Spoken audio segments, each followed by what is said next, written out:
Hello everyone, this is everything I read in August, including everything I had not finished. I read about 11 books, most of them were pretty short, and I only dropped 2 books. Everything else I quite enjoyed, so I'd say I had a pretty good reading month. August is such a strange time for me. Technically, it is still a summer month, but it no longer feels like one with the start of the school year and it being a bridge to Dipper months. As a result, I always feel strangely nostalgic and melancholic during the month. A lot of the books I read in August really reflected my mood. The first book I read for August captured the state of mind I was in, and that is Tears for Salt by Madelaine Lucas. This book follows the love affair between the 24-year-old narrator and 42-year-old Jude, who she meets during a holiday trip in a coastal town. It really focuses on the narrator trying to grow into her age and outliving the past that has been her entire life. I understand the narrator so much that it wouldn't be accurate to say I can imagine myself in her shoes when it's more like I own the exact same pair she does. Lots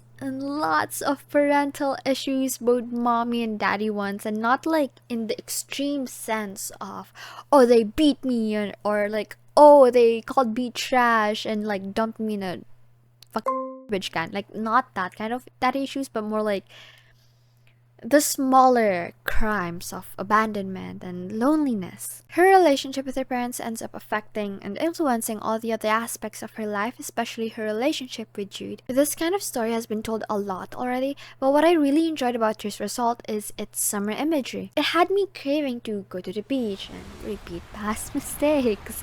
It was just the perfect book that I was looking to read for August, but it's not perfect. Personally, I found around the last quarter maybe to be just whatever. There's a big event that I feel made the book weaker, and because it was a big event, the rest of the story was influenced by it, and consequently the rest of the story is also just The ending, while being the ending I had expected, and if I were to tell you how it ended, it would be fine, but the way it was written lacked a little flavor for me. Still though, I had a great time. There were a ton of moments where I just had to drop the Kindle and stare in the ceiling because it felt like I was reading my own diary, and it's always very scary to, see yourself in a character. Not really a summer book, but I was just suddenly hit with the urge to reread The Virgin Suicides by Jeffrey Eugenides. Probably because Tears for Salt had me reflecting on the past, and TVS is one of those books that as a teenager made me feel seen, which is a bit strange to say because it is a book from the perspective of voyeurs. TVS takes place in a suburban town and in the minds of a group of teenage boys who become obsessed with the Lisbon sisters who end their lives one by one.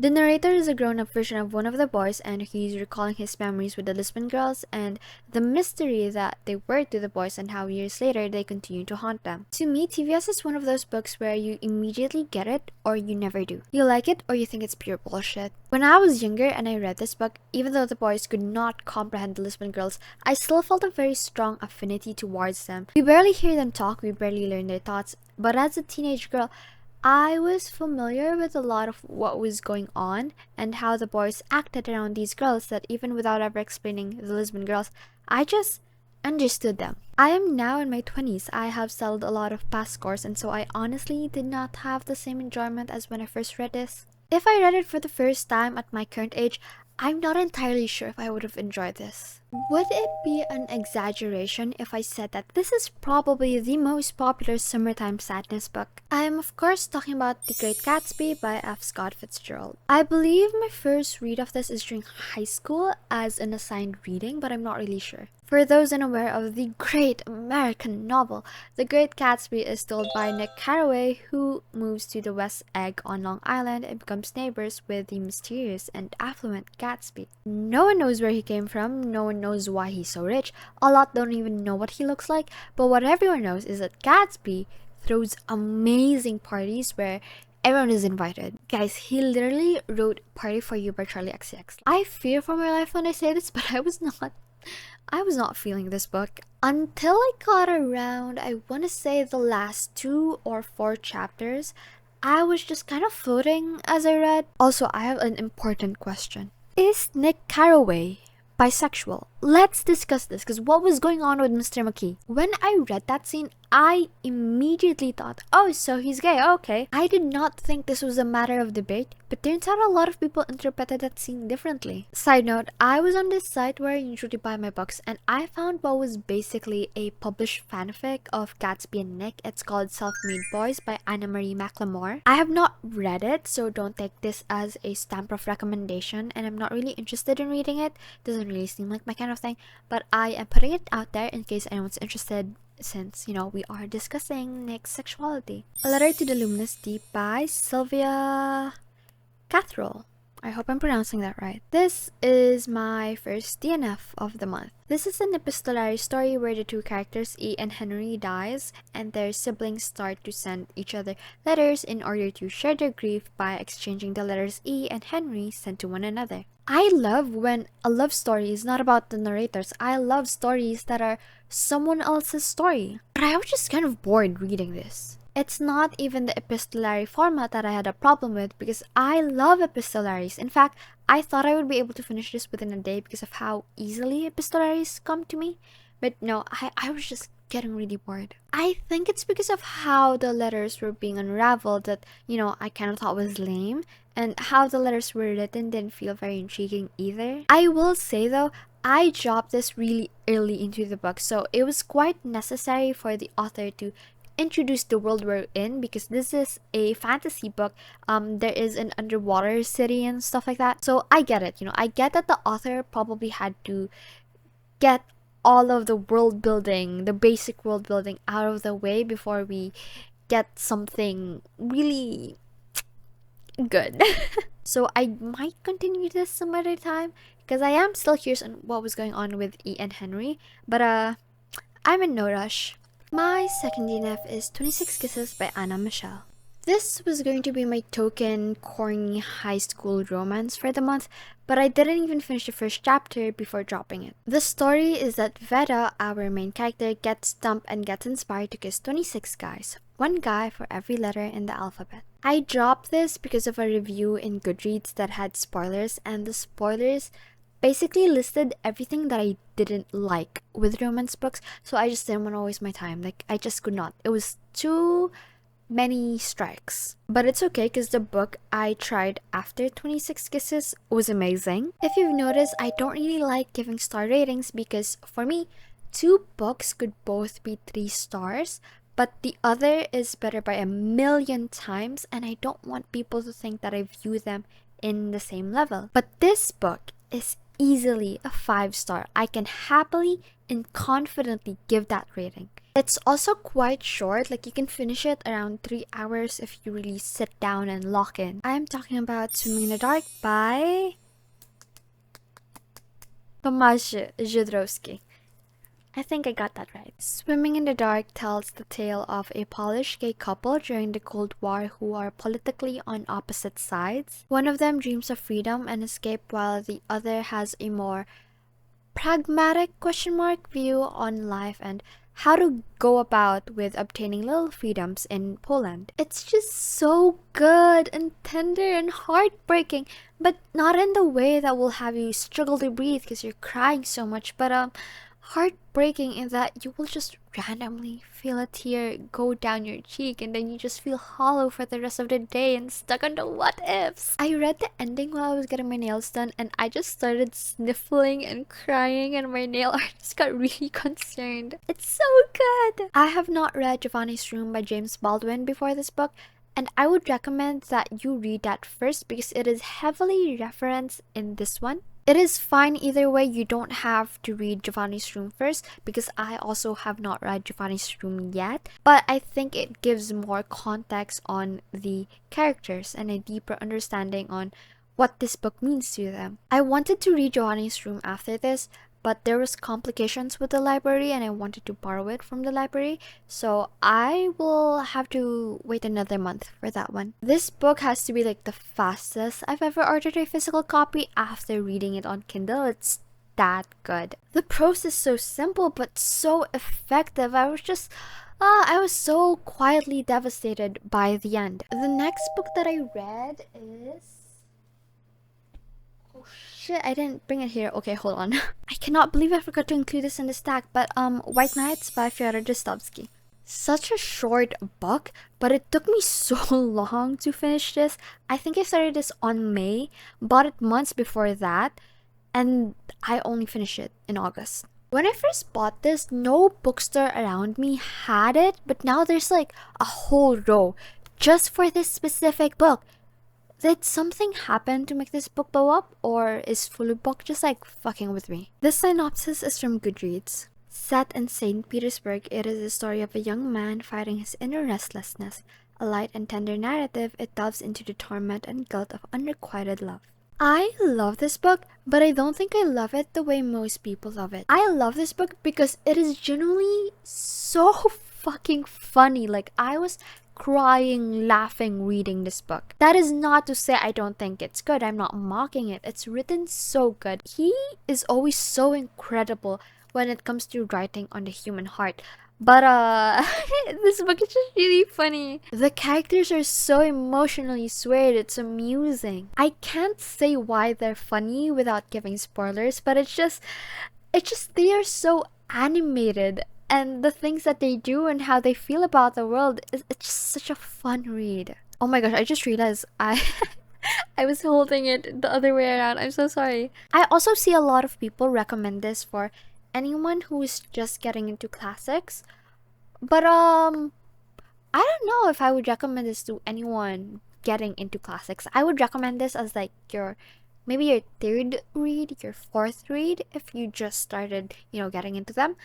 But I don't recommend this as a first or second read, honestly. Another short story that I read is Bonjour, Tristesse by Françoise Sagan. Our main character Celine is on vacation with her father. These two characters are very free-spirited and have the kind of airy nature and love for life that is typically only afforded by those who are privileged. They go and have careless love affairs and skip responsibilities as they please. However, there is a woman in their lives that threatens this frivolous lifestyle of theirs, and Celine, being greatly pampered by her father and having the immaturity that a lot of teenagers seem to think they've outgrown, she makes a decision that snowballs into something tragic. Celine is such a relatable character in that emotions, especially as a teenager, can consume you so wholly that you no longer have the space to consider whether or not what caused it is worth the intensity. Like, sometimes you get so angry that you want to hurt whatever made you angry, or sometimes you're so happy that you just make reckless promises you're never gonna keep, and it's so easy to go from one to the other. Let's say your mom, right? Your mom gets mad at you for something you didn't do, so you end up being really upset and hurt, and you're thinking, once I move out, I'm never gonna talk to her again. But then she brings you a plate of fruits, and she says she loves you, and you're like, oh, I love my mommy, I wanna be with her forever. But then she scolds you again, so then the cycle is just repeating. Even now, it's something I'm still trying to get a grasp on, but as a teenager, where hormones are out for you, it's so much more worse, and this story is a perfect description of those moments. Yes, I am holding 3 books with me, and in fact I should have 2 other books, but I read those 2 other books on Kindle. The last 5 books that I read is all from one series, and I read all of them within 5 days, and it is All for the Game by Nora Sakavic. Where do I even begin? I read this series, I believe, in 2019, and at that time, there were only 3 books. The first 3 books, which we will refer to as the Foxhole Court, focuses on Neil Jostin. The very first thing we learn about Neil is that his mom is dead. Currently, he is homeless and studying in Millport High School, where he occasionally breaks in to sleep in the locker room of the Yaxi team. Yaxi is a fictional sport that's a mix between lacrosse and hockey, and is extremely relevant to this series. A lot of books feature sports, but they treat sport as a filter. But in aftg, sports is very, very serious. After high school, Neil is planning on moving away and creating a new identity and living the rest of his life in that cycle, because Neil Jostin is on the run from his father, known as the Butcher. The Butcher is this big bad mafia guy, so he's cooked if he gets caught. However, His plans gets disrupted when he gets recruited to play college XC for the infamous Palmetto State Foxes. The 3 books unravel Neil's past and how it's catching up to his future. I just want to say beforehand that I won't be diving too deeply into how I feel about the series because that is another video on its own. I have very strong feelings about this series and we would be doubling the runtime if I sat here and yapped about it. This is the fandom I've written fanfics for and even had art commissioned for, so it is very serious to me. I am a fan of this series, but that does not mean I highly praise this series. For a really long time, I struggled on trying to put the vibe of the books into words because it's quite ridiculous, but it's not that awful. And it's kind of addicting. It's so edgy and it feels like a polished version of the stories I would write when I was like 14. Then I saw this Tumblr post and it just clicked. It was the perfect description for this series. This trilogy feels like it was written to be a CW show. Or maybe if like the writers of Euphoria wanted to write a sports anime. The way the story plays out and a lot of the dialogue choices really makes this feel like a CW show. Let me read to you one of the scenes. It's a cruel world, right, Neil? You wouldn't be here if it wasn't. It's not the world that's cruel, Neil said. It's the people in it. Oh, so true. I do not necessarily disagree with the message, but the execution sounds like something I would find deep when I was a kid. The trilogy's strongest point has to be Neil Justin. If Neil was not the protagonist, if it was in the perspective of Andrew or Kevin who are fan favorites, this story would suck, even if Neil was still in the universe. It does not matter if the other books are no longer following Neil. It does not matter if the author ever plans to write this specific trilogy in another character's perspective. It's just extremely crucial that we began in Neil's point of view because he absolutely makes this series. Neil grew up with a very unconventional lifestyle, and so when we follow him, he does all these unhinged things, but he talks about it like it's no big deal. And as a reader, you still think he's a little crazy, but also you understand why he does what he does because we're in his head. But the characters around him are not privy to his history, so they are rightfully concerned, and it is so fucking funny. This is really emphasized in the 5th and the 6th books because those books follow different characters, but Neil still appears, and from an outsider's point of view, he is so strange. He is such a strange little creature. He just randomly appears, says crazy shit, and then leaves. Huh? He is so dear to me. He is my pretty little angel baby. Oh my god, I almost forgot to mention, but if you are interested in these books, please look up the trigger warnings. There is so much of it. I typically don't feel the need to mention this because if you have triggers, it's kind of normal to seek these cautions out regardless, at least I do. But this book is really dark and dramatic that even if you typically are okay with anything, you might want a heads up on what you're getting into. The 5th, 6th, and 7th books focus on another team, that is the USC Trojans. They are also my personal favorite, honestly. Like, even when 5, 6, and 7 were not out, when I was introduced to the Trojans in these books, I was already like, ooh. The 5th book is called The Sunshine Court, and for simplicity's sake, we will call the first trilogy, this one, TFC, while we will be calling 5 and 6 TSC. Because TSC is a direct sequel of TFC and its beginning overlaps with the last few chapters of TFC, I cannot give a synopsis without giving a bit of spoilers, but I will try my best. TSC is a dual narration between Jean-Marie, I think I'm pronouncing that right, and Jeremy Knox, the captain of the USC Trojans. I'm struggling with his name. Is it Jean or Jean? Because apparently it sounds like John. So I'm thinking it's pronounced Jean, Jean gets transferred to the USC Trojans, which is nicknamed as the Sunshine Court because the Trojans are famous for their sportsmanship. They are so famous for it that they have consecutively won an award for it. Although the story has a different set of characters, it's still heavily linked with the first three books, and you cannot read it well without the OG trilogy. Like, truly, there will be too many missing contexts, and you will not understand the severity of the situation. However, even though TSC cannot be separated from TFC, they are very, very different books. TFC constantly has something going on because Neil is still living through his nightmare.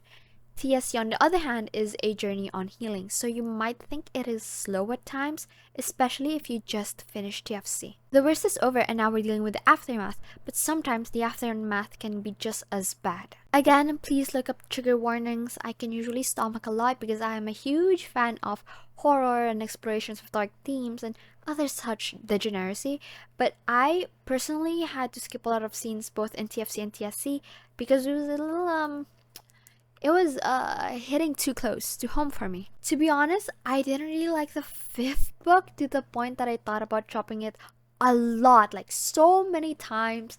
I just wanted to stop because it was not doing it for me. But I pushed through, and the sixth book, The Golden Raven, really made it worth it in my opinion. Hi, if I sound tired, that is because my camera died, so I had to wait for it to charge.